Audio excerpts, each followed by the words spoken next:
Good afternoon, everyone, and welcome to today's interview that I am doing with both the co-founders of Essetino Media, Auret and Jewel. And I just want to thank them for taking the time out of their busy day to be able to take part in this interview today. So without further ado, let's get right into it. Could you tell us a little bit about just your educational background and how has that contributed to your career in new media? Yeah, so I actually went to UBC and got a degree in psychology, and I was actually on the path to becoming a doctor. So taking all these pre-med classes and stuff, I didn't know at all at the time that I was going to school that I would be doing this. I mean, even in high school, like YouTube didn't exist, so it wasn't something that I was like, yeah, I'm gonna do that. But I would say just having, a genuine love of how human behavior works, like taking that out of the education that I've received has been really helpful in what I do. Ultimately, all of the stuff that we've learned in how to grow our business and how to create profitable content and how to manage a team of people, like all of these skills,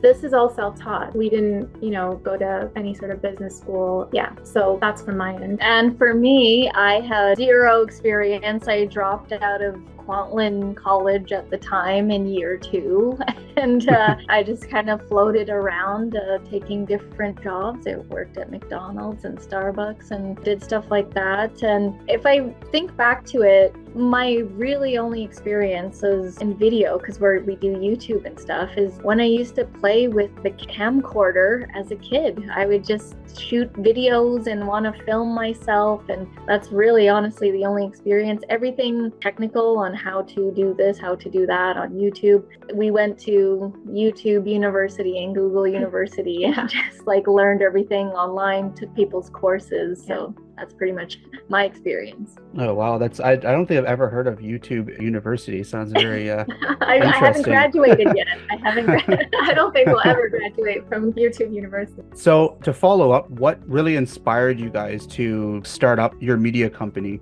So initially, in the very beginning, we wanted to start a greeting card company back in 2010. And we were both really artsy. So I loved crafts and 3D and sculpting and photography. And Auret was really good with crafts. And that's what we were kind of into. And one day when we were walking to Starbucks in 2009, we said, hey, we should start a greeting card company. And we're like, okay. By the time we got back from Starbucks, I was honestly reading some business books and we were coming up with a name, and we were trying to draw a logo and paint. Auret created our first logo and paint. And then we went to the Michael's craft store and spent $500 on crafts, tried to get all the materials to make a greeting card. And then, side note, don't do this. Yeah.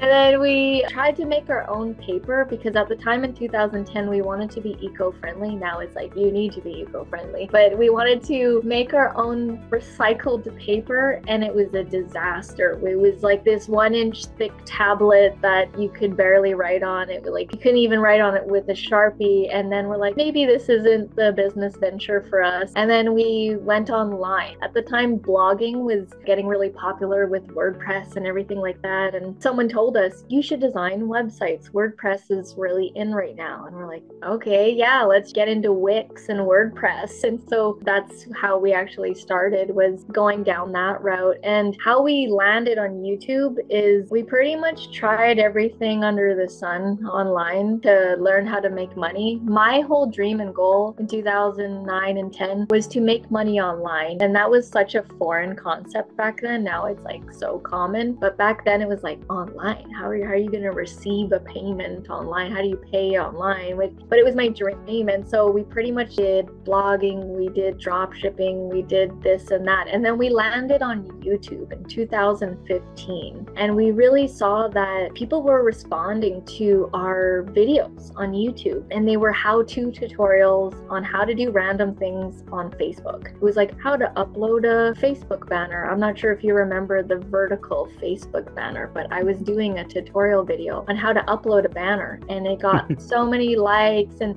people were like, I love your teaching style. And that's pretty much how we got into it. We were sharing videos on basically like social media marketing and everything that we were learning in terms of how to grow your business online, content marketing, like branding, all this stuff. We would share it in our videos and didn't realize like how much it was really helping other people. And because we were already doing web design and we were designing like social media banners and graphics, because we started out as freelancers too, like just doing design for other companies. And so when we would teach that, people would really resonate with that. And so this is kind of like the seeds of how we became a media company, and us going all in on YouTube and seeing the power that it can do to grow your business. And, you know, on the surface, we do YouTube. We help people create profitable YouTube channels. But what we really do is help businesses set up a lean marketing machine for their business that gets eyeballs 24/7, like new email subscribers, new clients into your business. And that's really the power of video and YouTube. Wow, that's quite an interesting beginning of your guys' story. So in regards to like your roles and responsibilities, can you kind of just give a brief outline as to what you both do? Like, do you both share the same responsibilities, or what happens there? Yeah, so we work to each other's strengths, right? And I think it wouldn't be as productive if we both did the same thing. So for example, with the YouTube channel, like our YouTube channel, the Essetino Media YouTube channel, I'm in charge of the videos and all of the video editing because that's my expertise. I'm the one that's obsessed with the editing and learning how to do that. You don't actually have interest in doing the video editing, but she's good at graphic design. So she did the thumbnails for the videos, and she's good at writing, so she would do the SEOs, and so we would kind of complement each other that way. Yeah, we really leverage each other's strengths and skills, and I would say that I'm also more of the strategizer out of the two of us, and Jewel's more of the mobilizer. So Jewel mobilizes the different tasks that we need to do in our business, and yes, we split some of those tasks depending on what we're good at, but for the majority, like, she owns, you know, the nitty-gritty of managing YouTube channels for our clients. And for me, like, I'm very much forward facing with clients, like talking to them, talking to potential clients, like getting on discovery calls with them, finding out their needs, doing the strategy calls with clients, really mapping out like bigger picture kind of stuff, and like designing the funnels that we're going to take their customers through so that they can use YouTube to channel traffic to their offers. And so we definitely have different roles. Okay, so to follow up with that, then what would you say is your daily routine, like how you go about like your thought process, creative process, coming up with the research for new content and all that kind of stuff? Yeah, so for myself, the daily routine is different from days that I set aside specifically for content creation. So I don't actually do that daily. There are certain days in the week or even in the month where I batch produce content, whether that's the planning stage of just brainstorming ideas, whether that's the actual filming, like, but on a day-to-day basis, I start off my day with a morning routine, which is like what grounds me for the rest of the day. I read, I journal, I try to get a workout in. Doesn't always work, but I try to just get movement. And then on certain days of the week, I have calls. So for me, it's usually Tuesday to Thursday. That's when I schedule all of my calls. Mondays are very much creative days for me, and Fridays are working on the business, tasks that work on the business. So when I say working on the business, it's like, you know, right now we're redesigning our website. So making sure I have all the messaging and the copywriting for that to give to who we're working with to design and develop that. Or, you know, thinking about the next strategy for the next few months and what we're going to be doing. That's on the business rather than in the business tasks, which I work on the rest of the week, which is like client work, like actual fulfillment, stuff like that. So yeah, the day is different each time. It's not the same, but what is consistent is that morning routine, definitely. And I always plan the next day the night before. So I have Sundays, I plan the entire week ahead. So I know exactly what I'm working on in that week. And then again, at the end of each day, I look at my planner and see, okay, these are the things I'm supposed to work on tomorrow.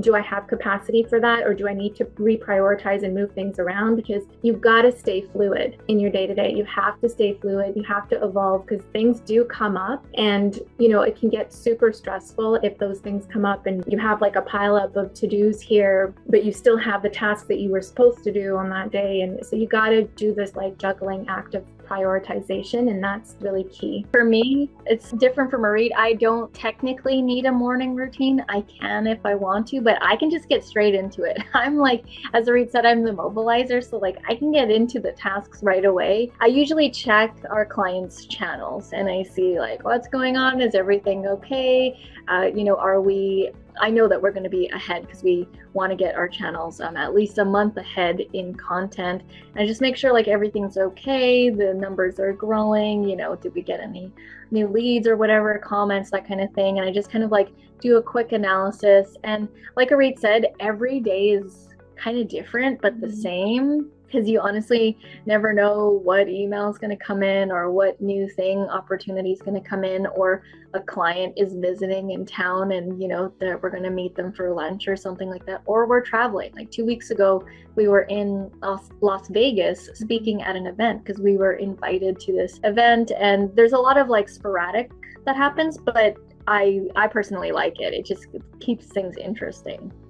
So in regards to staying organized and meeting your deadlines, can you kind of explain to me how maybe that first started out for you when you guys first started out in the industry compared to like how it is now with a lot of newer like time management apps, say for instance, stuff like that, or even the types of, I'm sure that there's certain types of programs that you've used over the years to like adapt and stuff. Yeah, so I used to be horrible at productivity and focus. I was the worst, and I actually had to learn a lot about productivity and all that kind of stuff. I took courses on productivity and I read books, and one of the books I recommend for you to read if you haven't already is Atomic Habits and the Power of Focusing. And so the tasks that I do, lots of tasks throughout the day, but I have 3 main tasks that I work to complete, and I do those ones first, and then everything else is like extra, right? And those 3 tasks are usually the tasks that are going to push us forward, push Essetino forward, not necessarily like things like checking emails. I don't consider that a task, as to move forward. It's like, what really is going to move Essetino forward, right? So those are the things that I work on. And I don't know about you. Yeah, I very much work on a prioritization way, because so in the beginning, to answer your question, in the beginning, it was just a massive to-do list. It's like, I got to do this and this and this and this and this. And it was just like this overwhelming checklist. And quickly, through trial and error, I saw this is not working, because I feel so reactionary to my to-do list and like a slave to the to-do list. All of it's important. I need to get all of it done. But where things started to evolve was asking myself, what on this checklist is going to move us forward in a big way? What is the one thing that I can work on today that is going to significantly impact our progress today, this week, this month, this quarter? You have to ask yourself those questions, because that's how you prioritize.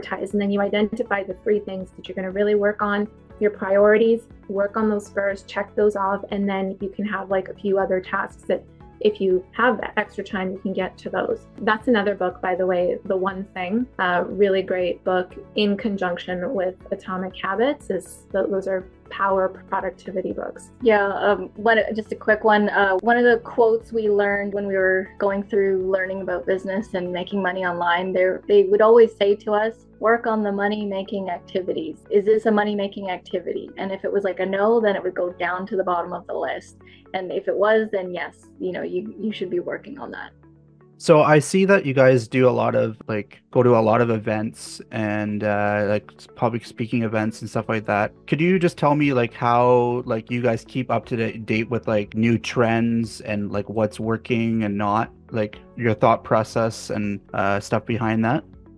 Yeah, I mean, we're part of various masterminds and networks where we know we can grow in these masterminds, because there's so many different types of skill sets involved and people that are going to kind of pull us up and force us to grow. In the beginning stages, we would go to all of these like networking events, which is fine because we were very green. So for me, though, being part of those masterminds is where I'm just staying current with what's happening, but also I have certain people that I like to listen to on whether it's a YouTube or a podcast. So that's what I do. What about you? Yeah, I totally agree.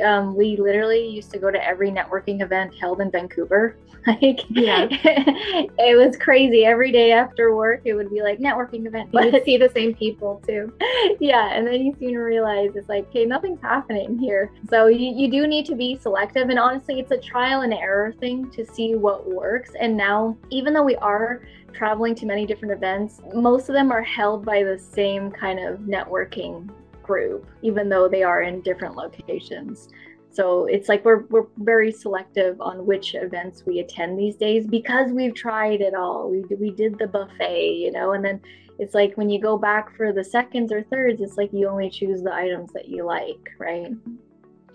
So what advice would you give to students like myself or anybody that would be interested in entering the new media industry and, even starting up their own business and stuff like that?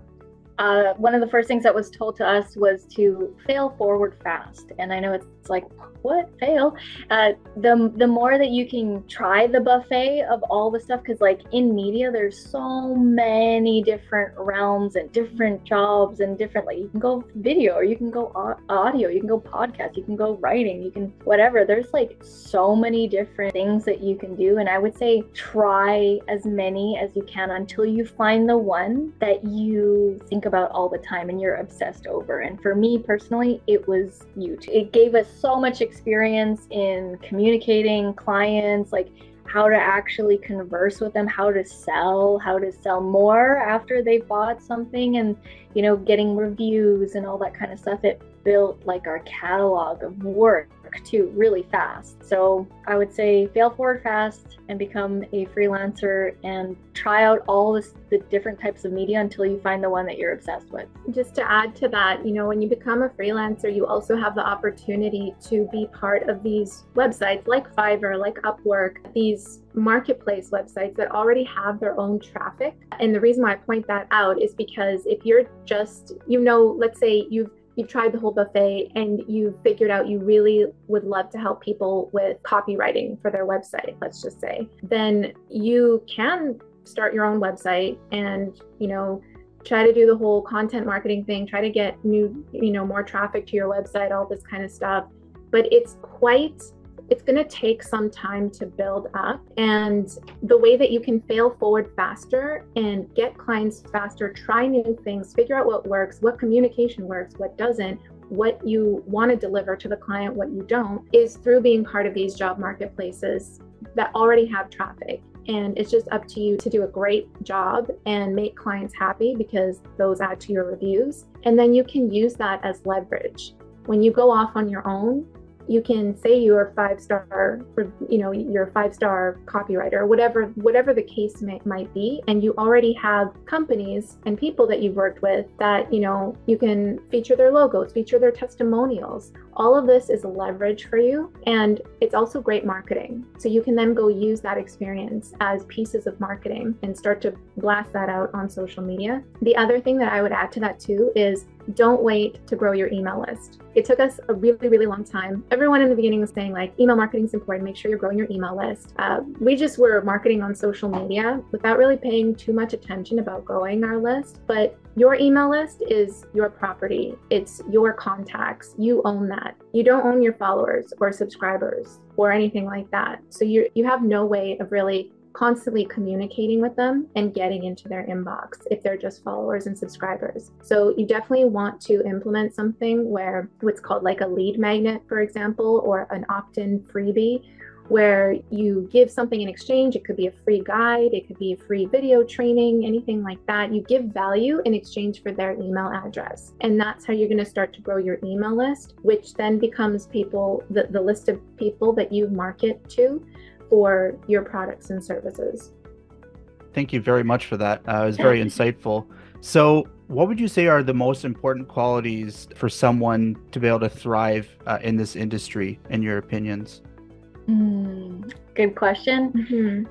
Honestly, it's like people don't usually want to hear this, but it's like being consistent with whatever it is that you're going to be going into, right? And not giving up. So many people give up on what they really want to do, and they think that, oh, in the first year, I didn't make money or whatever it is. And then they're like, it doesn't work. It all works. All the stuff works. It's just you have to stay consistent with it. We didn't start making money on our YouTube channel until 3 years of doing it consistently, uploading. I think at the time we were uploading 3 to 5 videos a week. I'm not saying you have to do that. I'm just saying that we were doing that. And what that did for us was in the year 2018, the 3 years after, so we started in 2015, and then three years later, all of a sudden our channel exploded. And then people were like, how did you do YouTube? I want to hire you as a coach. Can you teach me what you just did on your YouTube channel? And it's just like, it's always, you put in it's like that graphic where the person's digging for gold and you're like almost there, but then you just like give up. That's what I feel like a lot of people do. And you just, honestly, you can't lose if you don't give up, because I guarantee you someone has made it in whatever media you're going to choose. The only form of failure is giving up. That's it. Like making mistakes, something not working, errors, all this stuff. It's not failing. It's you figuring out how to get to your goal faster. So definitely in terms of a quality or skill, patience. Patience is huge. And also it really helps to have a positive outlook and just, really understand why you want to do this. Why do you want to build a successful career in new media? Really ask that question and dig deep and connect to that. They say connect to it every single day, like every morning, but just connect to it often, because it's a roller coaster. And when those dips do come your way, you can remind yourself of like, okay, this is why I'm doing this. I really care about this. That's where I'm going. Let me take the rest I need to take and then get back up. And that's it. And you got to have that tenacity to get back up. You have to work that muscle to keep getting back up, no matter how many times you've fallen. That's why I said choose the one that you're obsessed with, because that's going to pull you through all the hard times, and there will be hard times. Thank you very much for both of your time today and giving us a lot of valuable insight. I learned a lot today, and hope to keep in touch. Awesome. You're welcome. Thanks Thank for you. having us, Kurtis.